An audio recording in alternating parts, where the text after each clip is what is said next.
Hi guys, আমি এখন আপনাদেরকে দেখাবো যে ট্রলারগুলো দিয়ে মানুষ ঘুরতে যায়। চলুন এই ট্রলারের ভিতরে আমরা একটু যাই, দেখি কি অবস্থা। আপনাদেরকে দেখানোর চেষ্টা করছি। এইভাবেই নামে আসলে অ্যাকচুয়ালি নদীর পাড়ে যেরকম ভাবে হয় আর কি, যেভাবে যাওয়া যায়, যেভাবে যেতে হয়। অ্যাকচুয়ালি আমরা কিন্তু এই ট্রলার দিয়ে কিন্তু আমরা এখানে যারা আসি, আমরা কিন্তু এই ট্রলার দিয়ে কিন্তু এখানে আমরা ঘুরতে আসি, বা এখানে ওনারা যারা আছে এখানে কিন্তু সবাই কিন্তু ঘুরতে আসে, এই ট্রলারগুলো দিয়ে ঘুরতে আসে। তো চলুন আমার এক ভাইয়ের সাথে আমি আপনাদের কথা বলিয়ে দিব। তো চলুন দেখা যাক।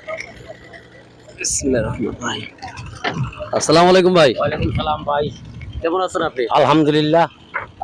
এখানে যারা এখানে নদীর পাড়ে আসে তারা তো সব সময় আপনার এখানে এই ট্রলার দিয়ে ঘুরতে আসে। জি, এখানে ঘুরতে আসলে কারো কোনো অসুবিধায় পড়তে হয় এরকম জি না, ধরনের এমন কোনো আছে? কিছু নাই। আচ্ছা, এখানে আপনি মূলত ভাড়া কিভাবে নেন?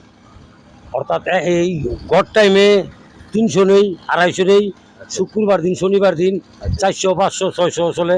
400 এরকম চলে। আচ্ছা, মূলত মানে কি পরিমাণ লোকজন এখানে শুক্রবার দিন বেশি হয়? শুক্রবার দিন মনে করেন 100 ডলার থাকলে আচ্ছা আচ্ছা আচ্ছা, 100 ডলার ওই ভাড়া আর থাকে না। তাই? হ্যাঁ, মানে অনেক শর্ট হয়ে যায়। শর্ট হয়ে যায়। শর্ট হয়ে যায়। আচ্ছা, এখানে আপনার কোনো সমস্যা মানে কোনো এমন কোনো সমস্যা নাই আমার কোনো। এমন এমন কোনো কোনো সমস্যা সমস্যা আছে? না।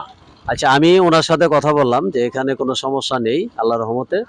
তবে এখানে যারা আসতে পারেন, তবে খুব সুন্দর একটি পরিবেশ। এখানে আসলে বুঝবেন, না আসলে এখানে ট্রলার চালায় তারা খুবই নিরাপত্তা দিয়েই এখানে কিন্তু এই ট্রলারটা চালানো হয়। ইনশাল্লাহ আপনারা আসবেন। আর ওনার আপনার বাড়ি কে কে আছেন? আমার বাড়ি এলাহিনগর, সোনারগাঁও উপজেলা, আচ্ছা আচ্ছা, সোনারগাঁও থানা, জি জি। এই জেলা নারায়ণগঞ্জ।